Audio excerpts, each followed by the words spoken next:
Hello dear students, welcome in ASC starter. Dear student, कैसे हैं आप सब? होप आप सब बढ़िया होंगे। देखिए, मैं आपको मैथ्स की वीडियो ये प्रोवाइड कर रहा हूँ। ठीक है, आपको पता ही है कि मैंने आपको बहुत सारी वीडियो प्रोवाइड किया है। ये जो आप चैनल देख रहे हैं पुराने वाला चैनल है। ऐसे ही आप मैथ्स के लिए बहुत सारी वीडियो बना रखी है क्लास 10 एएससी स्टार्टर में। तो अलग अलग सब्जेक्ट की उसमें वीडियो है, आप वो वाला चैनल सब्सक्राइब कर लेना और उसको अच्छे से प्रैक्टिस कर लेना। ठीक है, अब इस वीडियो में मैं लास्ट ईयर का पेपर डिस्कस करूंगा और अच्छे से समझेंगे। एमसीक्यू मैं इसमें समझाने जा रहा हूँ, 20 एमसीक्यू में ध्यान समझिएगा। बाकी पूरा पेपर आपको दिखा दूंगा और आंसर की भी दिखा दूंगा ताकि आप प्रैक्टिस कर पाए। ठीक है, तो देखो, पुराने पेपर कराने का मकसद ये है कि आपकी प्रैक्टिस पता लग सके कितनी है। ठीक है, तो एमसीक्यू में ज़्यादा आपको टाइम नहीं देना। तो एग्जाम में जैसे एमसीक्यू आप लिखेंगे तो आप क्वेश्चन नंबर 1 लिखिए। देखो, आंसर शीट जैसे है वही मैंने ली है, तो आप 1 डालेंगे। आंसर क्वेश्चन मतलब आंसर नंबर 1 लिखो या क्वेश्चन नंबर 1 लिख के आंसर लिख दो, मर्जी है। तो अब कई बच्चे को में आता है कि सर इसका रफ हम कहाँ करें। तो या तो आप रफ पीछे सबसे लास्ट में करते चले जाएं। ठीक है, तो आप यहाँ लिख देना rough is in last sheet. ऐसे जो बच्चा अगर लास्ट में कर rough is in last sheet, कि भाई टीचर को बता रहे कि रफ जो मैंने लास्ट शीट में करा है। ठीक है, तो इससे टीचर को अच्छा लगेगा, हाँ भाई इस बच्चे ने बता दिया। तो अब जैसे जैसे बोला स्लैंट हाइट जो है अभी मैं लास्ट शीट में पीछे करूंगा। तो इससे क्या होगा, मुझे ना बार बार पेज ओपन क्लोज करने में टाइम मेरा वेस्ट नहीं होगा, इसलिए। हाँ, कुछ बच्चे के मन में हो सकता है कि सर मैं सामने कर सकता हूँ। देखो, हम ये लाइन डालेंगे, अब इस क्वेश्चन को जो सोल्व करेंगे तो ये यहीं तक हो जाएगा, तो अब मैं दूसरा आंसर पीछे करूँ क्या? नहीं ना। तो इस तरीके से ना आप जब इस पेपर को करेंगे तो आप देखिए इसे करना कैसे है। इसने मतलब स्लैंट हाइट दे रखी है। अच्छा, हिंदी मीडियम इंग्लिश में दोनों ध्यान से देखिएगा, मैं दोनों में ही आपको करवाऊंगा। यहाँ बोला गया है कि शंकु की त्रिभुज 13 है, त्रिज्या 5 है। जैसे ही इसने फिगर बोली ना, तो आपको फिगर बनाने आनी चाहिए। यहाँ पे कौन बोला है तो आप इसे कौन को बना लो। इस तरीके से आपने कौन बना लिया, यहाँ आपने इस तरीके से डाल दीजिए। ये रेडियस हो गई, ये हाइट हो गई, आपको पता होना चाहिए। इसने बोला है, और ये एल हो गया, स्लैंट हाइट हो गई। अगर आपको पिक्चर पता है तो आप आराम से कर लोगे, और फॉर्मूला पता है तो हाइट कितनी है स्लैंट वाली 13, ये 13 दे रखी है। ठीक है, रेडियस कितनी है, ये 5 दे रखी है। इसने बोला हाइट निकालो। तो मैंने आपको बता रखा है कि जब भी इस तरीके का क्वेश्चन आ जाए तो 90 डिग्री होता है और यहाँ पर पाथेस प्रॉपर्टी लगानी पड़ती है। अगर आपको पाथेस प्रॉपर्टी नहीं पता तो आपको फॉर्मूला तो पता ही होगा। एल का फॉर्मूला क्या होता है? एल का फॉर्मूला होता है आर का स्क्वायर इक्वल टू आर का स्क्वायर प्लस एच का स्क्वायर। तो आर कितना है? 5 की पावर 2। एल कितना है? 13 की पावर 2। देखो, चाहे कोई भी चीज दी हो तो डीएफ फॉर्मूला वही रहेगा, जो नहीं दे रखा उसको वैसे उतार दे। अब 13 की पावर 2 है तो क्या आएगा आंसर? 13 की 13 में करेंगे 169 आएगा, 5 का स्क्वायर करके 25 आ जाएगा। एच का स्क्वायर 169 प्लस का 25 जाके क्या आ जाएगा माइनस का, एच का स्क्वायर आ जाएगा। तो 169 में तो 100 सिर्फ 25 चलेगा तो 144 बचे, तो स्क्वायर जाके रूट बन जाएगा। तो एच कितना आ गया? 140 का रूट कितना? तो 12। तो इस तरीके से हमें पता लग गया कि हमारा जो आंसर है वो 12। ठीक है, पता लग गया 12, ये पता लग गया हमें 12। और जब हमें पता लग गया 12 तो इस तरीके से क्वेश्चन नंबर 1 का हम लिख देंगे डी, आंसर है 12। अगर आप खाली डी लिख के आ जाओगे तब भी टीचर चेक करेंगे, उनके पास आंसर की होती है, वो आपको ऐसे चेक करके बता देंगे। देखिए, अब मैं आपको सेकंड क्वेश्चन करवा रहा हूँ। देखो, अगर आप कोई भी क्वेश्चन आ जाए उसकी डायग्राम के बारे में पता ना तो आप क्वेश्चन आराम से कर लोगे। सेकंड में इसने क्या बोला है? सेकंड में इसने बोला है साइक्लिक कोऑर्डिनेटर के बारे में बोला। तो जिसके बारे में बोला ना साइक्लिक कोऑर्डिनेटर के बारे में, तो उसी के बारे में आप जो है फिगर बना लो। जैसे साइक्लिक बोला है तो आपको पता होना चाहिए चक्री किसे कहते हैं, जिसमें सर्कल होता है और सर्कल के अंदर एक चतुर्भुज होता है। तो हमने बना लिया, नाम दे दो ए बी सी डी। तो आपको जो बोला है उसके अकॉर्डिंग चलना है। यहाँ चक्र चतुर्भुज बोला है, चलो हमें पता है, फिगर बना ली। अब ए कितना है? 4x, यहाँ लिख लो 4x। बी कितना है? 3y। सी कितना? 2x। और डी कितना? 15। लिख लिया। अब आपको पता होना चाहिए कि जब साइक्लिक कोऑर्डिनेट बोलता है तो इसका मतलब क्या होता है। साइक्लिक कोऑर्डिनेट का मतलब होता है आमने सामने का टोटल 180 होगा। ठीक है, आमने सामने का टोटल क्या होगा? 180। तो 4x plus 2x is equal to में 180। तो 4 दो कितना होगा? 6x इजिकल टू में 180। तो x कितने का आ गया? 180 बटे में 6, 6 18 30। और ऐसे ही इन सब दोनों को ले लो, 15y plus 3y is equal to में 180।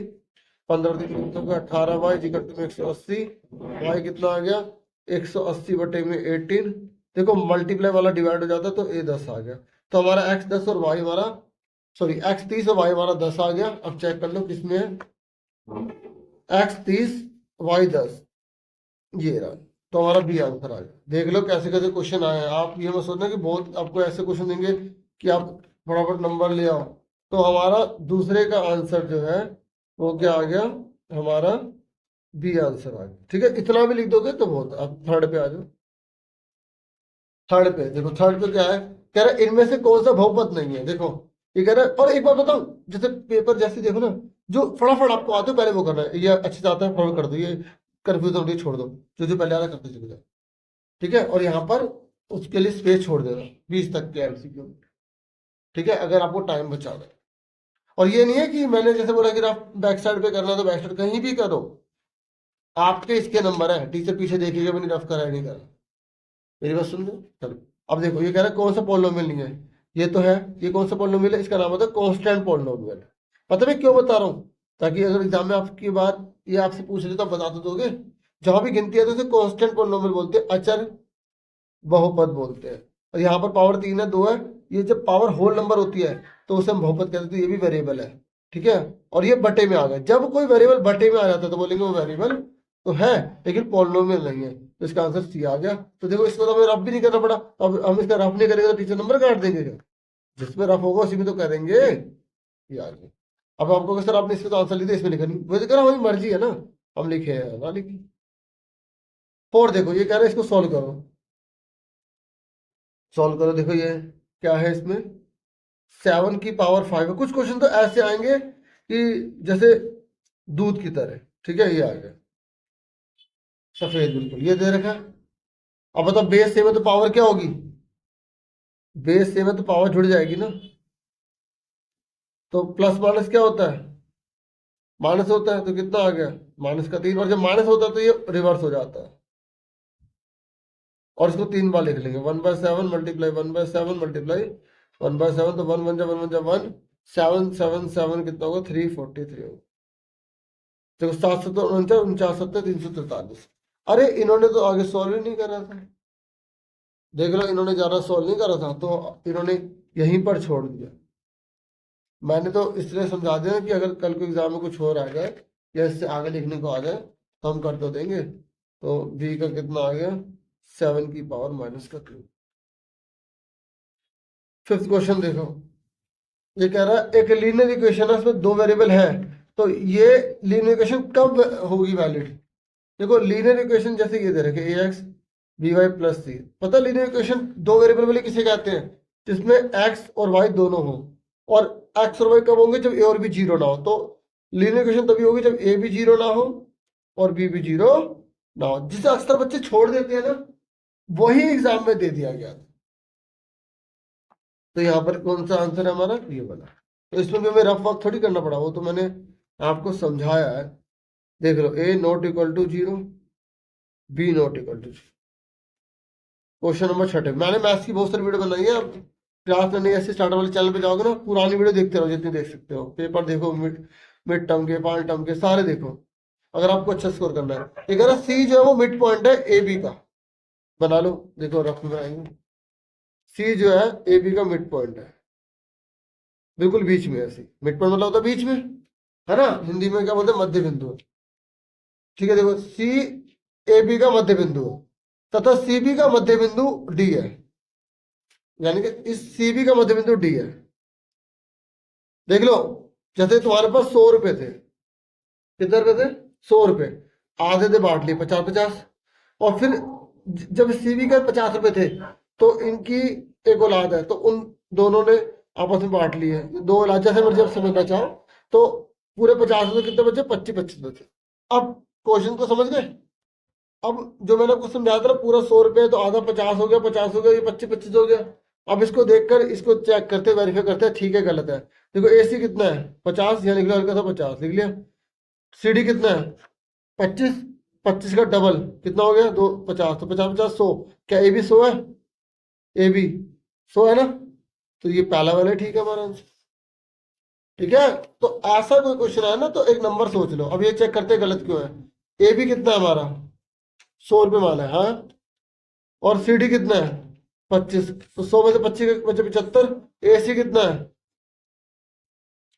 50, तो यहाँ 75 बच रहा है, इधर 50 रहा, तो 75 50 के बराबर होता है, नहीं होता ना, तो इसका लिए आंसर नहीं है। ऐसे सारे जब हमें पहले पता लग गया तो हम और क्यों सोल्व करें, हाँ या ना। तो छठे का कंफर्म करने के लिए आप करना चाहो तो कर सकते हो, लेकिन हम ऐसा नहीं करेंगे। AC + 2 CD = क्या होगा AB। देखो मैंने आसान तरीका बता दिया, ऐसे कोई क्वेश्चन आए तो अपने आप एक नंबर मान लो, तो उसको आधा आधा करते चले जाओ और अपने आप बना लो। कुछ चीजें नई चीजें आ जाती है और हमें कॉमन सेंस लगाना, ठीक है।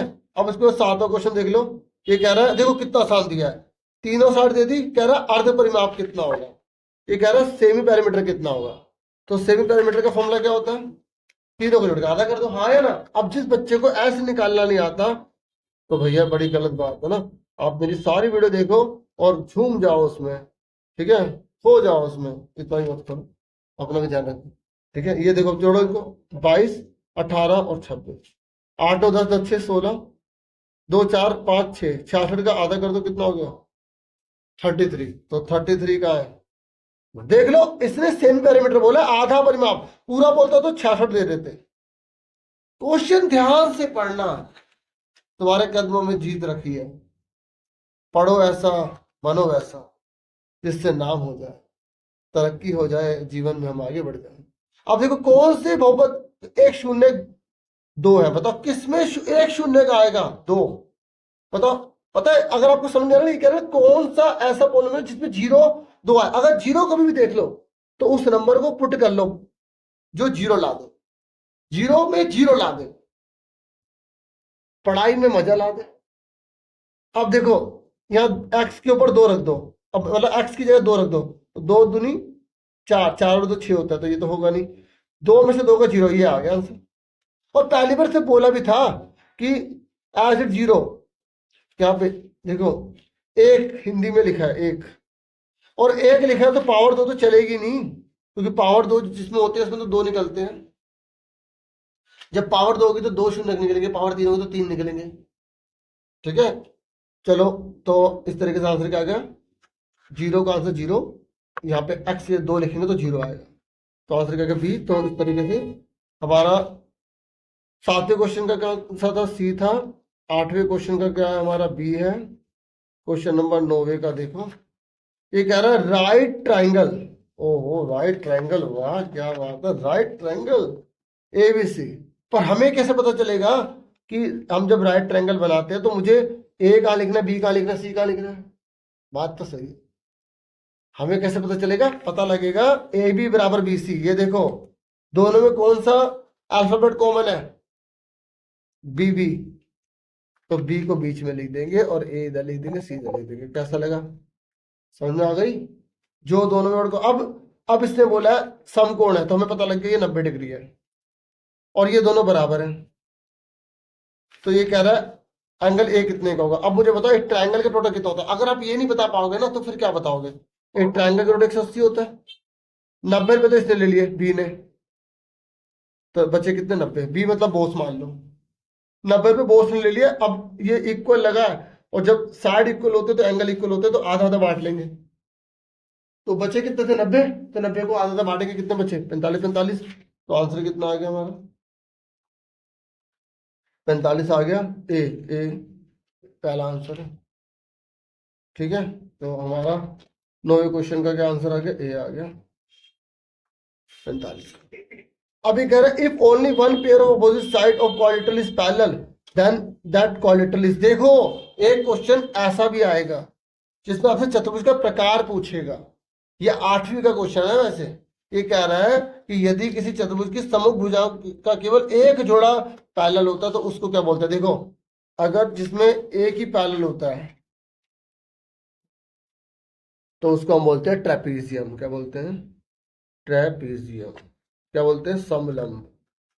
और जिसमें दो पेयर होते हैं ना पैरेलल, या तो पैरेललोग्राम होगा हिंदी में समांतर चतुर्भुज, या वो रेक्टेंगल होगा, या वो स्क्वायर होगा।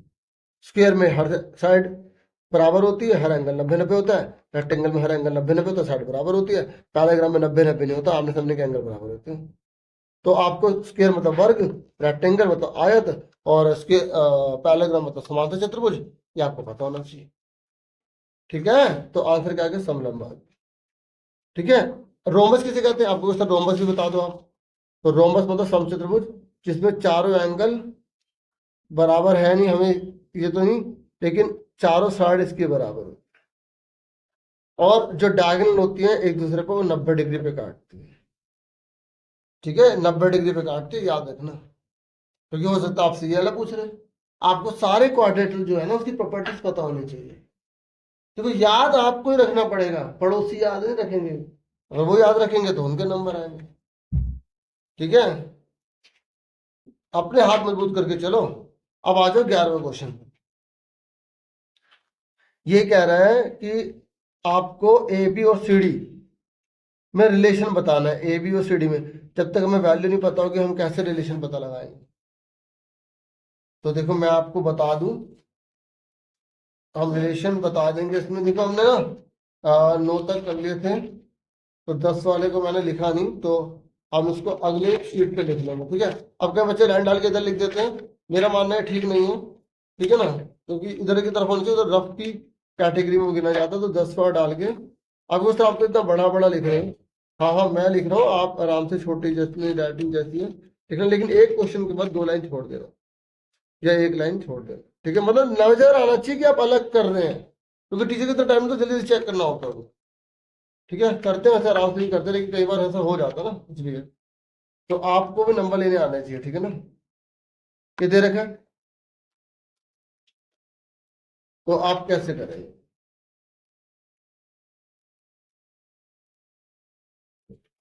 देखो मैं आपको बता देता हूँ एक बड़ी बात, ये सर्कल है, ये क्या कोड है, ये भी कोड है। कोड को बोलते हैं जीवा, क्या बोलते हैं, जीवा। आपको बता दूं ये सेंटर है। अगर सेंटर से कोड के डिस्टेंस बराबर है, मतलब ये 5 है ये 5 है, तो कॉमन सेंस लगाओ ना, अगर डिस्टेंस बराबर है तो कोड की लेंथ भी बराबर होगी। ये आपके बुक में ही है, जब डिस्टेंस बराबर है तो कोड की लेंथ भी बराबर होती है।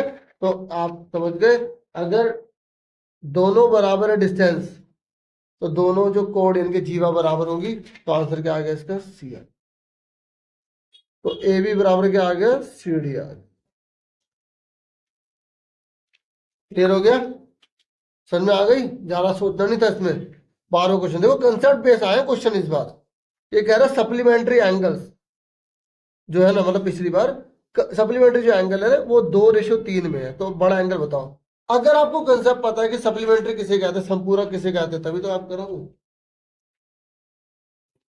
देखो भाई, सप्लीमेंट्री का मतलब होता है जिसका टोटल 180 है, उसे सप्लीमेंट्री कहते हैं। ये देखो आपको अगर नहीं पता ना, बड़ी गलत बात है, संपूरक बोलते हैं। और अगर आपसे खाली पूरक बोलेगा तो इसे बोलते हैं कॉम्प्लीमेंट्री। तो इसका टोटल जो है वो 90 होता है, 90। और अगर आपसे पूछेगा लीनियर पेयर, मैं बताना नहीं चाहता था लेकिन मुझे लगा कि भाई बताना चाहिए, भाई ये तो जरूरी है, क्योंकि एग्जाम में सेम थोड़ी क्वेश्चन आ रहा है। रैखिक युग्म जिसका टोटल 180 है, ये दोनों एक जैसे तो है। और अगर आपसे रिफ्लेक्स पूछ ले, प्रतिवर्ती पूछ ले, तो आपको 360 में से घटाना है। तो ये बेसिक है बच्चों, ये तो आपको आना ही चाहिए। एक एक चीज ही तो नंबर दिलवाएगी, एक नंबर से बच्चे कंपार्टमेंट फेल ले आते हैं। तो प्लीज हल्के में मत लो। अब समझ में आ गया सप्लीमेंट्री किसे कहते हैं। अब समझ में आने से और क्या होगा, जब रेशो दे रखी होती है, देखो एक ऐसा क्वेश्चन आता ही आता रेशो वाला, तो जब रेशो दे रखी है उसको अलग करने के लिए हम एक्स मान लेते, 2x लगा लिया, बी में 3x लगा लिया, और टोटल कितना होगा दोनों का, 180 होगा। क्यों, सप्लीमेंट्री है ना। ए कितना है 2x, बी कितना है 3x इज इक्वल टू 180, 3 और 2 कितना होगा 5x, 180 x कितने का आ गया 180 बटे में 5, 5 दिया 15, 3 दे दिए 5 6 36 आ गया। तो एंगल ए कितने का आ गया, 2 गुणा में 36 72 आ गया, बी 3 गुणा में 36 108 आ गया। क्योंकि कोई साइन नहीं होता तो मल्टीप्लाई हो जाती है, ये आपको ध्यान में रखना है। आ गया समझ में, आया। देख लो कैसे करो, दोबारा सुन लो। जब रेशो दी होती है तो अलग करने के लिए एक्स से के मान लो, ठीक है, चाचा ताया भी मान लो, लेकिन फिर लिखोगे कैसे, एक्स ही मान लो। ठीक है। तो a प्लस बी दोनों का टोटल 180 है, इन दोनों को टोटल करा 5x हो गया, मल्टीपल वाला डिवाइड हो गया, 36 आ गया। तो 2 गुणा में x लिख लिया और 3 गुणा में x लिख लिया। तो इस तरीके से 72 108 दोनों को टोटल करो 180 आए। तो अब इसने पूछा बड़ा कौन कौन सा होगा, कितना 108 है, तो 108 आंसर आ गया। क्वेश्चन नंबर 12वें का क्या है, डी। देखो अभी तो एक एक नंबर वाले क्वेश्चन है, इतना टाइम अगर लगाएंगे तो फिर पेपर कैसे करेंगे। मैं तो चलो समझा रहा हूँ, बिल्कुल धीरे धीरे कर रहा हूँ, ठीक है, लेकिन आपको अपने आप को बढ़ाना होगा, कुछ करना होगा भाई। देखो ये कह रहा है समबाहु त्रिभुज का क्षेत्रफल दे रखा है, अब जो चीज दे रखी है उसी का फॉर्मूला लगाना है और उसका पैरामीटर निकालना है त्रिभुज का। इक्विलेटरल का एरिया दे रखा है, हमें पैरामीटर निकालना है। तो आपको अगर फॉर्मूला पता होगा तभी तो आप कर पाओगे, ठीक है। देखो 2 सीट हमारी इसमें भर गए रफ में ही, ठीक है, पर मैं बहुत बड़ा बड़ा लिखता हूँ ना ताकि सही रहे, क्योंकि राइटिंग थोड़ी ऐसी हो जाती है। तो एरिया हमें जो दे रखा है उसी का फॉर्मूला लगाएंगे हम, एरिया ऑफ इक्विलेटरल ट्रायंगल।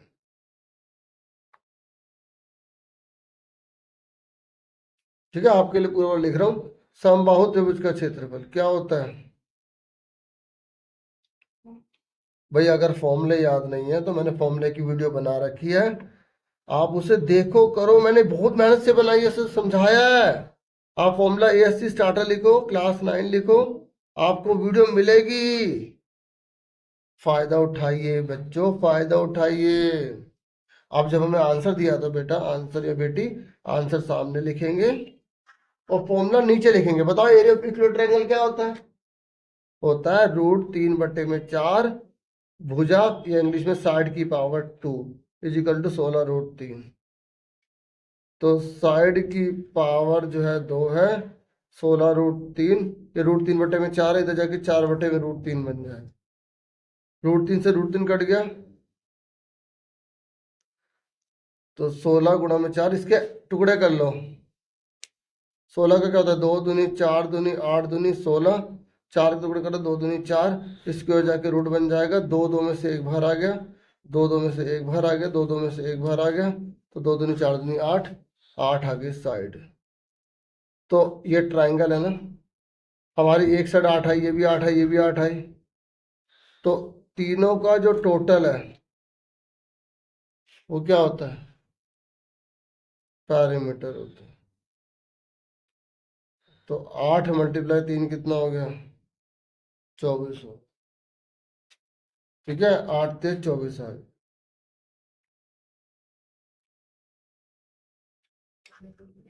समझ में आई। देख लो बच्चों MCQ कैसे, हार्डवर्क करना पड़ेगा तभी आप अच्छे नंबर ला सकते हो, ठीक है। क्वेश्चन नंबर हमने अभी तक 13 करे हैं और इसका कितना है 24 सेंटीमीटर। अब 14 की बारी है। देखो इसने बोला अगर डायमीटर 2r है तो गोले का आयतन निकालिए। तो मैंने क्या कहा, अगर आपसे जो भी पूछा जा रहा है उसका फॉर्मूला पता होना चाहिए। तो मुझे बताओ गोले के आयतन का फॉर्मूला क्या होता है, बताओ। वॉल्यूम ऑफ स्फीयर क्या होता है, वॉल्यूम ऑफ स्फीयर होता है डियर 4/3πr³। तो हमें डायमीटर कितना दे रखा है, 2r। डायमीटर में कितना दे रखा है, 2r, है ना। तो रेडियस क्या होगी, इसका आधा r हो गई। तो हमें डायमीटर का जब आधा कर रहे हैं तो r ही r है और दोनों सेम है, तो हमें फॉर्मूला ही पूछा था इसने, ठीक है। तो ये हमारा आंसर क्या आएगा, यही आएगा 4/3πr³। तो हम इस पर टिक कर देंगे, ठीक है, मतलब हम अपने आंसर की में ले देंगे। 14 का आंसर जो है वो सी है, 4/3πr³, क्योंकि हमसे फॉर्मूला ही पूछ लिया। अब ये कह रहे हैं जो सॉलिड होते हैं ना उसमें कितनी डायमेंशन होती है।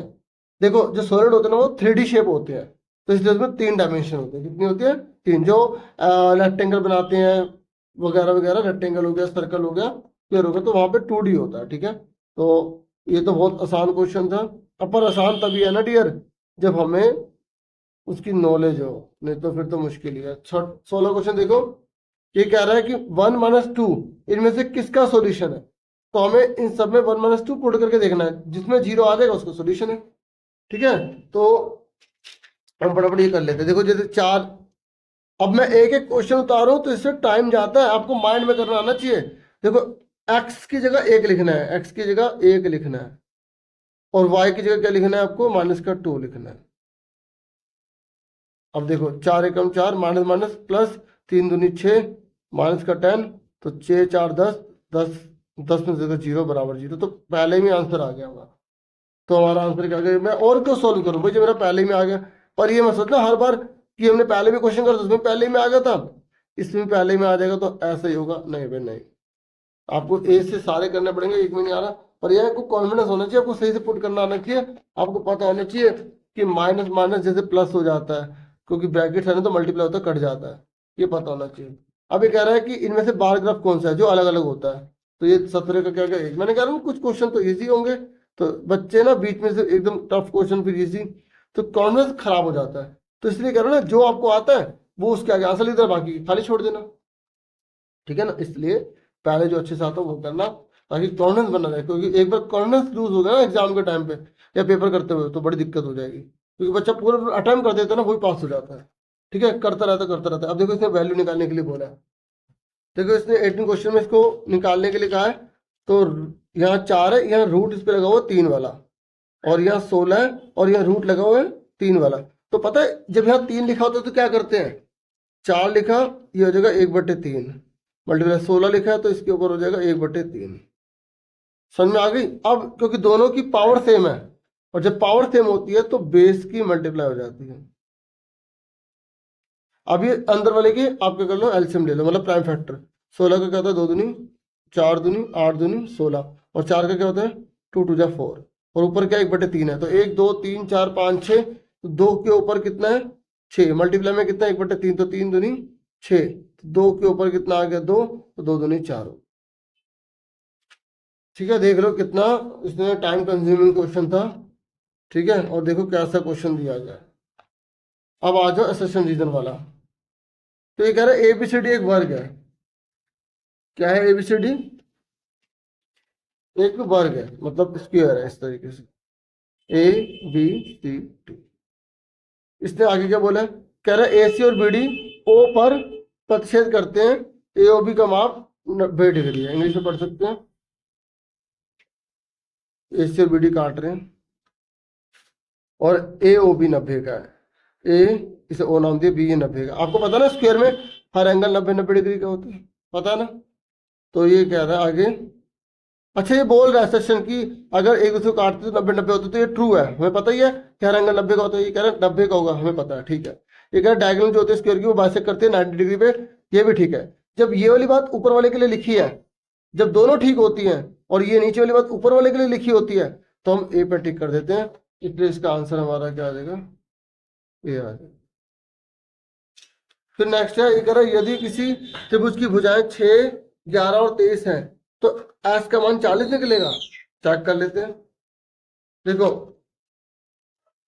ये 6 है, ये 11 है, ये 23 है, तो तीनों को जोड़ो, 23 11 कितने हो गए 34, और 6 जोड़ो कितना हो गया 40, तो 40 का आधा करो कितना हो गया 20, तो भाई एस तो 20 आ रहा है, इसने बोला है कितना आएगा 40 आएगा, तो भाई 40 तो नहीं आ रहा, 40 तो पैरीमीटर है, तो ये तो इसने गलत लिख दिया एस। तो ये अगर त्रिभुज का क्षेत्रफल का फॉर्मूला ये भी होता है 1/2 आधार गुणा ऊंचाई, 1/2 बेस में डॉट, ये ठीक है, ये गलत है। और एक बात बताऊं, ऐसा क्वेश्चन कोई भी आएगा ना, दोनों फॉल्स नहीं होंगे, देख लो, एक ट्रू है एक फॉल्स है, तो एक फॉल्स है ट्रू है, और यहाँ पे दोनों ट्रू है, और यहाँ पे ट्रू तो है लेकिन रीजन करेक्ट नहीं है। तो इसलिए आपको ये याद रखना है प्यारे बच्चों, कि अगर ये फॉल्स है तो ये ट्रू ही होगा, और ये ट्रू है तो आर सही है, और ए फॉल्स है, ठीक है। तो इसका आंसर क्या आ जाएगा, ये डी आ गया, तो 20 का हमारा आंसर कितना आ गया, डी आ गया, ठीक है। तो 19 जो क्वेश्चन मैंने करा था उसका आंसर ए था, 20 जो क्वेश्चन है उसका आंसर डी है, ठीक है। तो इस तरीके से मैंने आपको 20 क्वेश्चन ये करवा दिए हैं। अब बाकी के क्वेश्चन देख लो। अब देखो जो पासिंग मार्क्स जैसे बच्चे जो ला सकते हैं ना, जिनको जो थोड़ा मैथ्स में वगैरह में डर लग रहा है, तो इस तरीके के क्वेश्चन कर लो, ये नंबर दिलवा देंगे।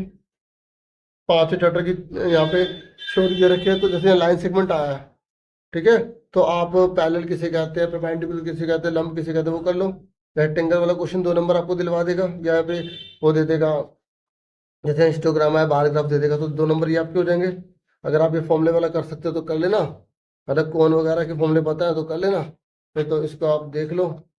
ठीक है, मैं मतलब बेसिक बेसिक बता रहा हूँ। जैसे ये क्वेश्चन बहुत आसान है, आपको यहाँ हीरोन फॉर्मूला लगाना है, 2 भुजा बराबर है तो एक ये 13 ये 13 और बेस 24 है, तो ये नीचे 24 है तो निकाल दोगे इसको हीरोन फॉर्मूला लगा के। ठीक है, ये देखो पहले एक्स 1 रखो, 2 रखो, 3 रखो, सॉल्यूशन वाला क्वेश्चन है, पहले इसको सिंपल करना, सिंपल कर लो। जैसे इसको इससे गुणा करिए 2x, इससे करिए 2y माइनस का x इक्वल टू 6, 2x में से एक x गया, x बचा, x प्लस 2y बराबर 6, सिंपल बन गई। अब इसमें 4 सॉल्यूशन निकालो, 3 निकाल लो। तो आप ना ढूंढो कि जो जो आप कर पाओ। देखो एक कॉमन वाला क्वेश्चन हर बार आएगा, ये ट्रायंगल लिया, ये ट्रायंगल लिया, इसमें 3 चीजें बराबर बता दो जिससे आप पास हो पाओ। ये भी 90, ये भी 90, ये बराबर, ये बराबर, अगर ये लाइन ना होती, ठीक है, पर इस लाइन को तो हम यूज नहीं कर रहे, हम ये यूज नहीं करेंगे, ये वाला एंगल लेंगे, जेड बन रहा है। तो आपको इस तरीके से देखो, परिमेय वाला आप देखो ऐसा क्वेश्चन आया हुआ है, तो यहाँ पे जैसे इस बार ये वाला आया पिछली बार, तो ये 4 7 ये बार वाला क्वेश्चन कर लो, तो जिसके आसपास है एक क्वेश्चन देखो ये वाला आ गया ना, तो 3 नंबर और ये मिल जाएंगे आपको। ठीक है ना, फ्रीक्वेंसी पॉलीगन बनाना है, मतलब पहले मिड वैल्यू निकालनी है, फिर ऐसे वाले डायग्राम बनेंगे, एक डॉट वाला और दूसरा पूरी लाइन वाला। ठीक है, फिर ये पुटिंग करने वाला क्वेश्चन आया, फिर तीनों को जोड़ना ही है। अगर मुश्किल लग रहा है तो आप देखो जरा, मतलब आप ना पूरे पेपर में ढूंढो कि क्या आप 27 नंबर का आपको कम से कम आता है, नहीं आता, नहीं आ रहा तो भाई बहुत गड़बड़ हो जाएगी। अब ये थोड़ा मुश्किल क्वेश्चन है, रेशनलाइज, अगर जिनको नहीं प्रैक्टिस, इसका या इसका अलग अलग अलग निकाल दो, थोड़ा बहुत कर दो, 5 या 2 3 तो मिलेंगे।